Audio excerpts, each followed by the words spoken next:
My name is Noah. I am 16 years old, and I live with my mom in a small house. We don't have much, just a kitchen, a bed, and some old photos on the wall. My father died when I was 9. He was sick. He was quiet. And then he was gone. He left us with memories, with his smile, and with many bills we could not pay. My mom's name is Lena. She works at a school cleaning floors, windows, and toilets. She leaves the house every morning at 6, before the sun, before the birds. She comes home tired, her hands rough, her eyes red, but she never complains. She smiles at me, cooks something small, and asks, "How was your day, Noah?" I know she suffers. I know she hides her pain. I see it in the way she walks. Every shirt I wear, every notebook I use, every piece of bread I eat, all of it comes from her hard work, her quiet tears, her strong will to survive.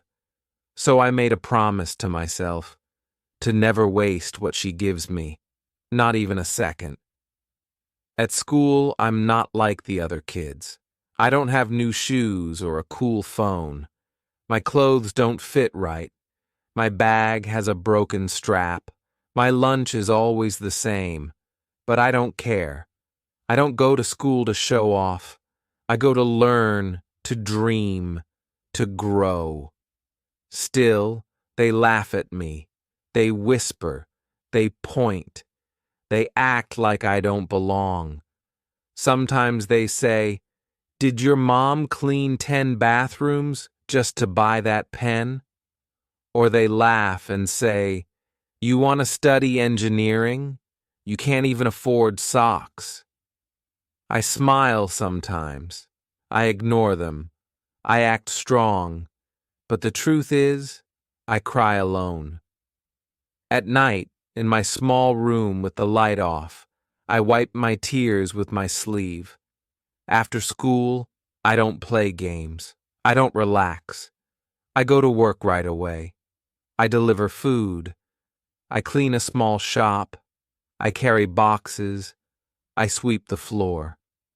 Then I go home at 9 o'clock, eat with my mom, and open my books in silence. I study until midnight, sometimes later, even when I can barely keep my eyes open. My mom always says, "Noah, sleep early. You need to take care of yourself." But I just smile and say, "I want a degree so you can stop holding that mop." She laughs softly, touches my hair, and says, "You're my greatest gift." And in that moment, I feel like the richest boy in the world, even if I have nothing. In my final year of high school, I signed up for a big national math competition. My teacher looked surprised. He said, "Noah, this is tough. Very tough. There are kids with tutors, with smart gadgets, with rich schools, and help." I smiled and said, "They don't have my mother. That's all I need." So I studied harder than ever before. Every morning, every night, every free moment, I solved problems while eating, while walking, even during lunch breaks. I wrote formulas on napkins, memorized patterns, repeated steps out loud. I had no calculator, no internet, no private teacher, only my will. The day of the exam came cold and cloudy, and I was nervous and quiet. I wore my old shoes, my thin jacket, and took the bus with shaking hands. I entered the hall, big and bright, filled with confident faces and shiny watches. But I sat down, closed my eyes, took a breath, and said, "Do it for her." I wrote and wrote for hours and hours, not stopping, not looking around. When it was over, I was exhausted, dizzy but full of something new, hope. Weeks passed and I waited, working, studying, helping, never forgetting my goal. Then one day, I came home and saw my mom standing with a letter in her hand. She looked at me, eyes wide, and said, "You won, Noah. First place in the whole city." I dropped my bag. I stood frozen. I couldn't speak. I couldn't believe it. She hugged me tight, crying, laughing, shaking, and saying, "You did it, my son." I closed my eyes, whispered, "Thank you," not just to her, but to God, to life. That night, I didn't sleep. I sat near the window, looked at the stars, and thought. I thought of all the times I wanted to give up, all the names they called me. I thought of the cold nights, the hunger, the broken things, the long walks. But I also thought of my mom's smile, my dad's memory, my own belief. This was just the beginning, just one step, but it changed everything. People started noticing, teachers, students, even strangers on the street. They said, "We're proud of you, Noah." And for the first time, I believed them. I was no longer invisible, no longer just the poor kid with the torn shirt. After I won the competition, people started to see me differently. They stopped laughing. Some students came to me and said, "Sorry, Noah, we were wrong." But I stayed silent because I remembered every joke, every whisper, every cold look they gave me. But I also knew they didn't understand. They never walked in my old shoes. The school gave me a small award, a paper, a handshake, a few kind words. My photo was on the wall next to students from rich families with perfect clothes, but I still wore the same shoes, the same jacket, still took the same long walk home. Nothing changed for me at home except the fire in my heart. It burned brighter. I started dreaming bigger, not just about university, but about building something. Something that could change lives, something that could help kids like me, kids who are smart but hungry, tired but full of dreams, poor but full of gold inside. I wanted to prove that success doesn't belong to the rich. It belongs to the brave. Every evening, I worked in the same shop, cleaning shelves, delivering bags, smiling. People started recognizing me. "You're that smart boy, Noah, from the TV, right?" I would nod, say, "Yes, that's me." And they'd smile, proud but surprised. They didn't expect the smart boy to still be working, still be tired, still be hungry. My mom kept working too. She never stopped, never asked for rest, never slowed down. She said, "As long as you dream, I will work." And I said, "As long as you work, I will fly." We were a team, a small one, a tired one, but we believed in each other completely. I watched her hands, how rough they were, and I promised I'd change her life. Then came the big day, a scholarship offer from a top university in the capital. They said, "Full ride, everything paid. All you need to do is keep working hard." I showed the letter to my mom. Her eyes filled with tears, but she didn't cry. She just hugged me tight and said, "Go make your name, Noah. Make it shine." Leaving home was hard, very hard. I had never slept away from her, not even once. We packed my things in an old bag, one change of clothes, a notebook, a dream. She gave me a little money, kissed my head, and said, "Call me every night, okay?" I nodded, held back tears, and stepped on the bus that would take me to a new world. The city was loud, fast, full of lights, cars, noise, and people who didn't smile. Everyone was busy, walking fast, talking fast, living fast. I felt very small. My room was tiny, shared with 3 other boys, but I didn't care. I had a bed. The food was different. The faces were new. But my dream was the same. At university, I felt out of place at first, like I didn't belong, like I was a mistake. The students spoke with big words, wore expensive clothes, and talked about trips. I didn't understand half the things they said, didn't own what they owned. But I listened. I learned. I kept quiet, and I worked harder than anyone.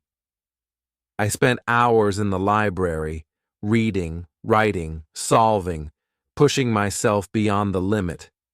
When others went out, I stayed in, studied, practiced, worked on my ideas. Some called me boring. Some said I had no life. Some didn't even see me. But I wasn't there to be seen. I was there to grow, to build, to win. My grades were perfect.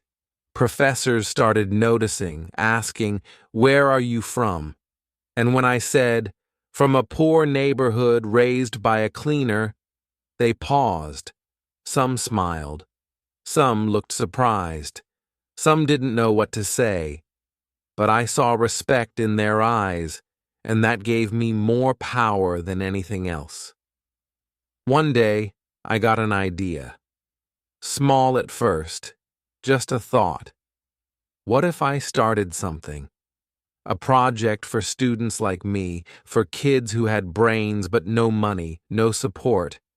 I called it Smart and Poor. 2 words that described my whole life. I started with free online lessons, then mentorship calls, then small local workshops. The project grew, slowly, then faster, then bigger. Soon, students were messaging me. They said, "Noah, you gave me hope," or "I thought I was alone." But now I believe. I replied to every message, sometimes crying, sometimes smiling, always thankful, because I knew what it meant to be alone, to be laughed at, to feel invisible. In my final year at university, I built an app. Simple, free, made for poor students. It had lessons, tips, motivation, and a place to share struggles without fear. I didn't have much money, but I had friends who believed in me, and we built it together. It was hard, many nights with no sleep, but every message from a student kept me going. After graduation, I didn't take a big job at a fancy company, even though I could. Instead, I took a risk. I started a small tech company with a clear goal in mind: to hire people like me, to build tools for education, to lift others, like I was lifted. It was slow at first. We had one desk, one old laptop, and one huge dream. My mom was still working, still cleaning, still waking up at 6 every day. I saved money little by little, and one morning I bought her a new dress. It was the first time in 10 years she wore something new, and she looked beautiful. She cried when I gave it to her, not because of the dress, but because she saw the change. And I told her, "You will never clean again. Not one more day." And I meant it. She stopped working, rested for the first time, smiled without pain, walked with pride. Our small house stayed the same, but it felt different, warmer, brighter, happier. And every night we sat together, talked, laughed, and remembered how far we came. Life started to move fast, but I moved with it, holding on to my dream with both hands. Every day was a lesson. Every mistake was a teacher, and I listened with all my heart.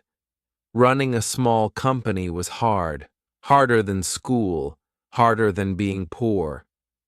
But I remembered my mother's tired face, and that memory gave me strength to keep going. I hired 2 friends from my class. Both of them came from poor families like mine. They didn't have much experience, but they had fire. They had hunger. They had heart. We worked from a small room with second-hand desks, a slow internet connection, and hope. Every morning we said, "Let's build something that matters." And every night we kept building. We started by helping schools in poor areas. Free software, free training, free support. At first, only a few schools said yes. Most said, "We don't have time," or maybe later. But one principal gave us a chance, and that was all we needed. A single open door. We worked day and night, fixed every bug, improved every tool, and gave our best. That school saw results. Students were more active, more curious, more confident. Teachers were happy, parents were thankful, and the school shared our name online. Suddenly, we were not invisible anymore. We started getting calls, emails, messages. People asked, "Who are you? Where did you come from? Can you help us too?" We didn't have money for marketing, but we had stories, real stories, and people listened. I told them about my mom, about our small home, about studying under a weak light. I told them I never had new shoes, never had lunch money, but I had a big dream. And they believed me, not because I was special, but because I was honest.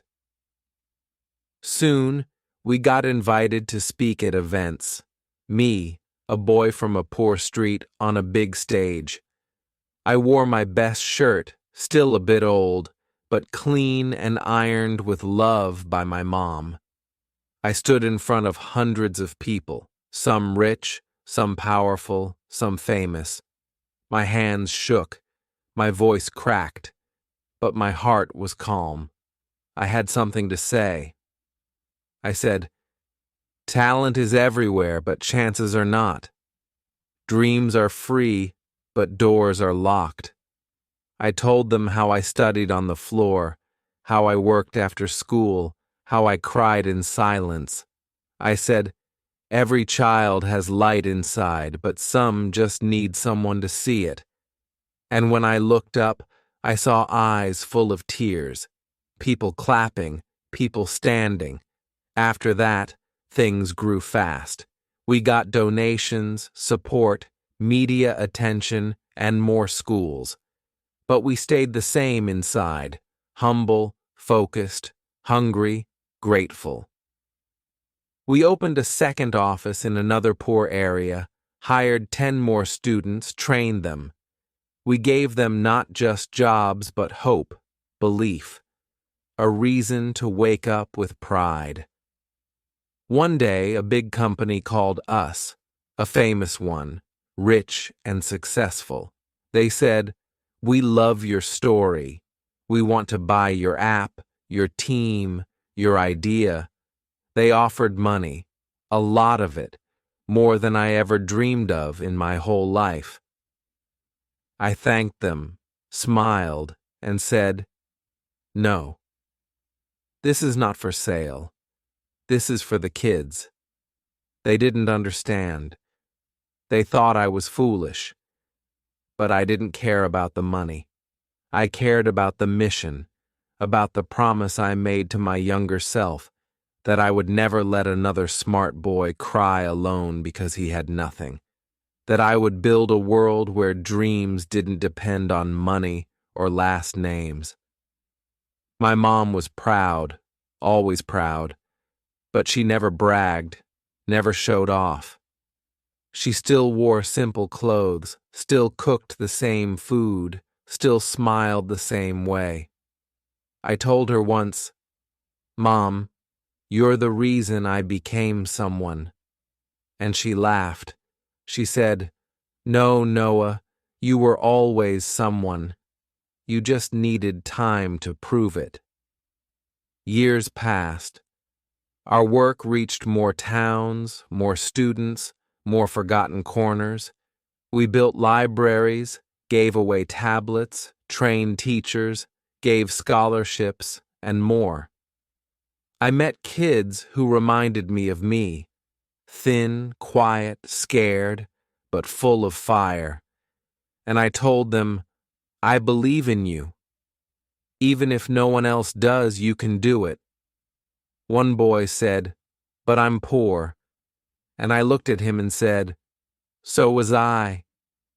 He smiled, small at first, then big, and I knew I had lit a spark inside him. That's what I live for. Not the money, not the fame, but the spark. Because one spark can start a fire, and one fire can change the world. We created a small network, called it Dream Chain, because dreams should connect. Students helped students, graduates mentored new ones, and the circle kept growing. We shared books, time, ideas, stories, tears, and dreams, and that was our treasure. We had nothing at first, but now we had each other. And that was everything. At night, I still called my mom, even after all the years, just to say goodnight. She said, "I sleep better when I hear your voice." And I said, "Me too, Mom." Sometimes I'd tell her about a new student we helped, and she'd smile quietly. She didn't need much, just peace, just love, just knowing her son kept his promise. Years passed, seasons changed, and I grew older. But some things never changed. I still remembered where I came from. Still walked on the same street sometimes. People greeted me, called me sir, but I never saw myself that way. I was still Noah, the boy with second-hand shoes and big dreams in his heart.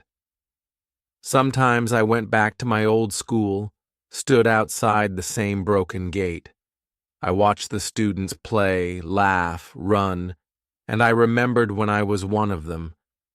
I saw myself in their eyes, the fear, the hope, the hunger for something more, and I felt a soft pain mixed with pride deep in my chest.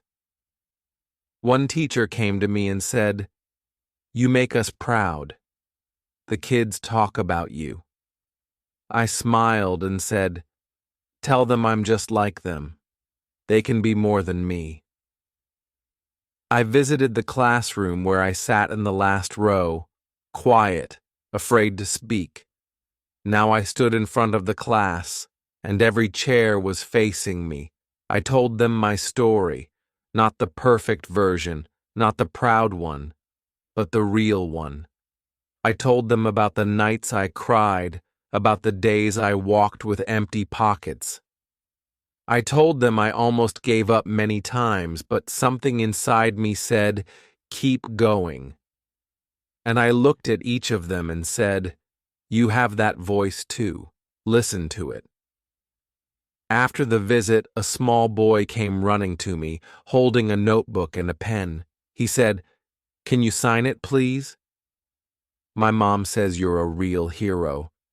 I knelt down, looked into his eyes, and said, Your mom is the real hero, not me. He nodded slowly, then hugged me, and I felt my heart melt. That night, I couldn't sleep.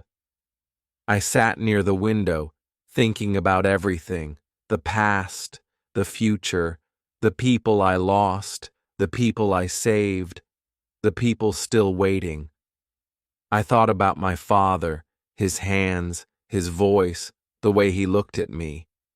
I wished he had seen all this, wished he could see the man I became, but maybe he knew. Maybe he was watching in silence, proud from afar. I closed my eyes and whispered, "I hope I made you proud, Dad. I really do." The stars looked brighter that night, like they were blinking just for me, and I felt peace, a rare kind of peace, soft and deep. The company grew bigger, but we never stopped being small inside. We kept working with poor schools, small towns, and kids with no voice. We opened training centers, free workshops, online platforms, all for free. People asked, "Why free?" And I said, "Because someone once gave me a chance." I met other young people, full of energy, ideas, and crazy dreams. Some wanted to write books, others to build robots or become doctors. Most of them were poor, invisible to the world, but not to me. I saw them clearly, because I had once been exactly where they stood. One girl told me, "They say I can't do it, that I'm too poor, too weak." I looked at her and said, "Then prove them wrong. Make them regret ever saying that." She smiled through her tears, and I knew she would do something amazing. That moment reminded me why I started, why I still continued. We created Noah's Fund, a program that helped dreamers with zero money. They didn't need perfect grades, just passion, honesty, and a real story. We gave them tools, mentors, hope, and more importantly, time and space to grow. Some became teachers, others became artists, and some just found peace in trying. But not all stories had happy endings. Some kids disappeared, gave up, got tired. I cried for them too. I lit a candle for each name, remembered them in silence. Because sometimes hope is not enough, and pain is just too heavy. But even then, I never judged, never blamed. I just stayed ready, in case they returned. People often said, "You're different, Noah. You're too soft, too emotional." And I said, "That's my power. I feel, I remember. I never forget where I came from." I wasn't building a business. I was building a movement, a legacy, a message. That love, when mixed with pain, becomes something unbreakable. Older, her steps slower, her hands thinner, but her smile stronger. She still called me every morning just to say, "Drink water, eat something." And I still listened like a little boy because I knew I was still her little boy. She once said, "You gave me a new life." And I replied, "You gave me mine first." We took a trip once, just the two of us, to a city she always wanted to see. She stood near the sea, looked at the water, and said, "It's bigger than I imagined." I said, "Just like life, Mom. Just like the dreams you never thought I'd catch." She held my hand and said, "You're my dream, Noah, and I caught you." In that moment, I felt more than success. I felt fullness, like my heart was a sky. No trophies, no awards, no interviews could match the weight of her words. She gave me everything, without asking for anything, and I finally gave back. Not in money, not in fame, but in peace, in rest, in her final happy years. I started writing letters to the younger me, Noah, the boy who sat alone. I told him, "It will hurt a lot, but you'll survive, and you'll shine." I said, "People will laugh. Life will slap you, but you'll get up every time." And I ended every letter with the same words, "You're enough." Always. Sometimes I shared those letters with kids in workshops. They cried, they laughed, they asked, "How did you know how we feel?" And I answered, "Because I am you." I still am, just with more years. That connection, that honesty, it built bridges, strong and real. People ask, "What's your biggest success?" And I always say, "The ones I helped fly. Not the money, not the buildings, not the projects, but the people, the ones who believed again, stood up again, smiled again, because I said one kind word. That's what matters, what lasts, what goes beyond time." Now I sit here, older, wiser, and full of quiet peace. I still walk the same streets, still hear my name in small voices.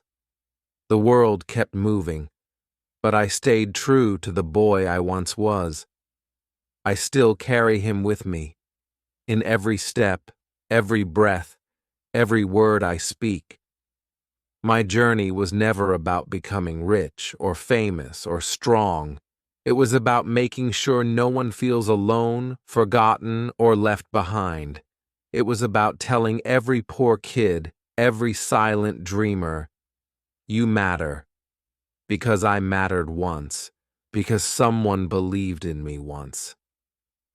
I am Noah. I came from nothing but hope and my mother's love.